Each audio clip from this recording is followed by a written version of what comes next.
You guys may have seen on the YouTube channel an original video I did about sage cleansing your home and also your crystals. So this video is slightly updated and talks a little bit more in detail about the crystal cleansing process as opposed to smudging your entire house. So I'll give you a link right at the top if you want to watch that video as well if you haven't seen it. But let's go ahead and dive in. So if you've done some research in books or online about cleansing your crystals, you may have come across several different options, and that may have confused you as to which one you should be using. So let me just run through those very quickly. One that you will see is to run your crystals under running water. Another one would be to put them in salt water, or to put them just in salt, or to bury them. All right, so while all of those are valid options in certain cases, I choose the one that just works for all of them, because for me, making this easy is the way to make it something that you'll actually do, right? So I choose to cleanse my crystals with sage smoke. Now, this may look kind of familiar. This is actually a handmade sage bundle. It is part white sage and part sage brush. But around this size, you can find white sage bundles online. And sometimes I have them in stock in the shop. Now, the other thing you could do is try some different other fun bundles. This is one I recently made, which is garden sage. So this is the European variety that you're used to seeing in the store. And I've added some holy basil to this for some different cleansing properties. So any of these sage bundles will work great. You can also use just single sage leaves, garden sage or white sage leaves. Honestly, I tend to prefer this just because I'm usually doing one piece of jewelry or a couple of crystals so that I can send them to my customers. So I don't need to light an entire bundle. I'm just going to light one and then let it go ahead and cleanse my room when I'm done, right? So practically speaking, you can probably figure this out, but you just light the sage. And you can either allow it to go out naturally or just kind of blow it. Now see all that gorgeous smoke, right? All right, so take either your crystal that you want to cleanse and you're going to put it right inside all of this gorgeous smoke. Or if you're doing jewelry, take your necklace, for example, and just make sure that the smoke goes over all of the gemstones. All right, really getting it cleansed well. Now, I actually have, I'll hold it up so you can see, my abalone shell on my wood stand, and I can just leave that safely in there for it to continue to burn. All right. You can also use a porcelain dish if you don't have this kind of traditional abalone shell to use. All right. That was super simple, right? All I did was take the sage smoke and hold the crystal over it. You can even set it down into your abalone shell, right? And still hold the crystal over it right now. And that would continue to cleanse it. The other options, using water, those options only work for particular crystals, as I mentioned before. So if you know anything about the Mohs hardness scale, then a crystal that is a Mohs hardness of 6 or higher, you can run underwater and it won't dissolve the crystal. But anything under 6, you're going to potentially do damage to your crystal, and you will definitely do damage if you're doing that a lot over time. Salt can be another good cleansing property. You've seen those Himalayan salt lamps, so pink sea salt. That can be great, but some crystals tend to easily scratch. So you may not want to be putting a crystal into something that's naturally abrasive. Then burying underground, that's generally recommended for crystals that are for the lower chakras, the orange, red, black, brown crystals that are really connected to the earth already. So that's why I just choose to do the sage smudging. It just works for all crystals. You don't have to worry about which ones you should or you shouldn't. Now, one caveat that I did want to mention, especially since I'm currently doing this Crystals and Essentials Oils course, and it's becoming very popular to put crystals inside of essential oil roller bottles.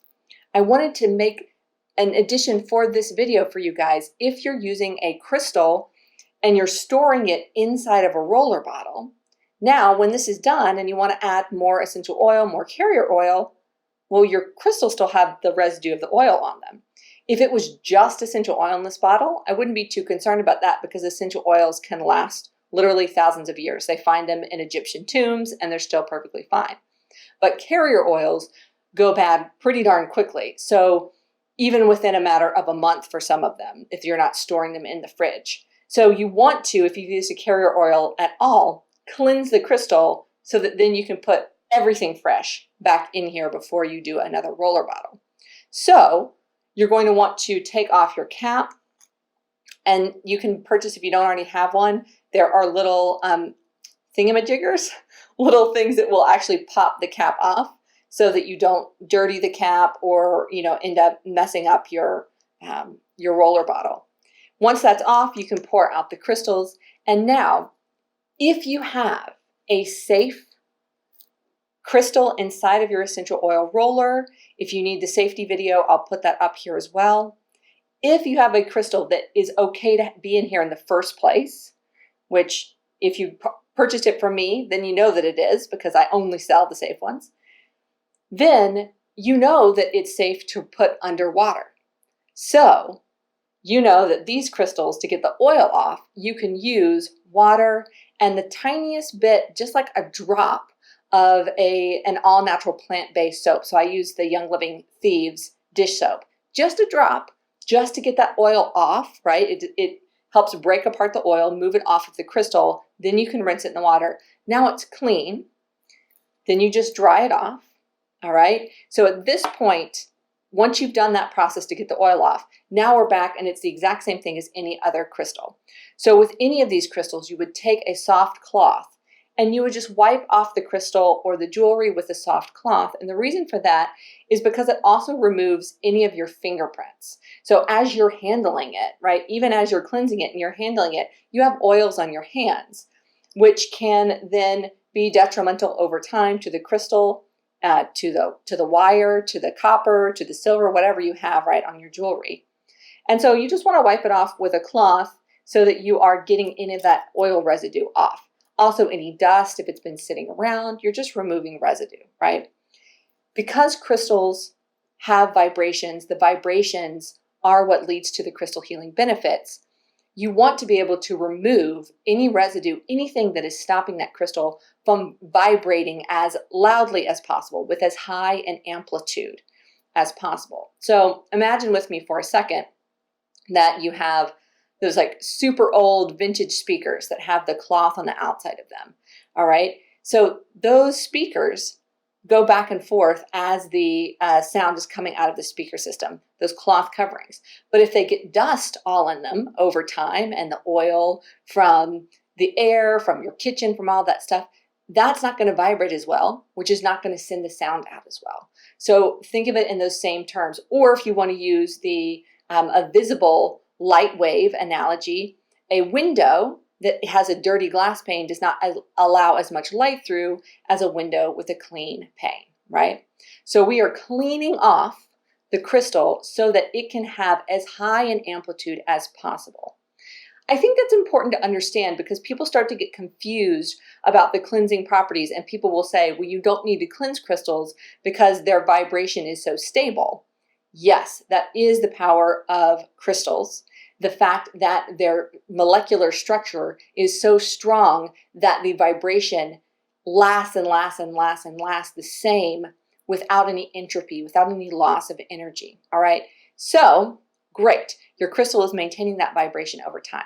However, there's two things. There's stability of vibration and there is amplitude of that wave.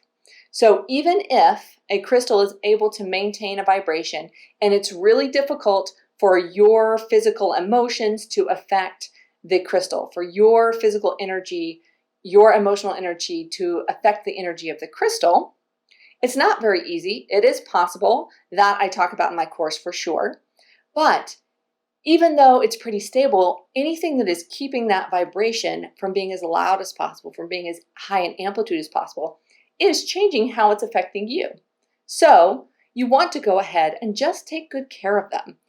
I like to cleanse them at least once a month. I generally tend to do that during my full moon ceremony. While I am doing releasing and cleansing of myself, I do cleansing of my crystals as well.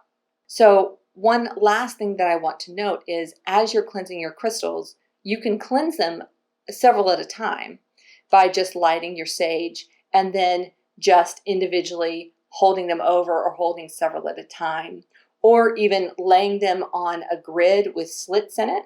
A lot of people who sell a lot of crystals will have these slotted grids that they put the crystals on, and then they put the sage smoke underneath so that they're not having to hold all of the crystals at once. Any of that is fine as you're cleansing, but you do want to infuse each crystal or each type of crystal individually, all amethyst together, all howlite together, all carnelian together, because at that point you're wanting to get into the energy state of the crystal, right? So the energy of amethyst is different from the energy of rose quartz, is different from the energy of turquoise.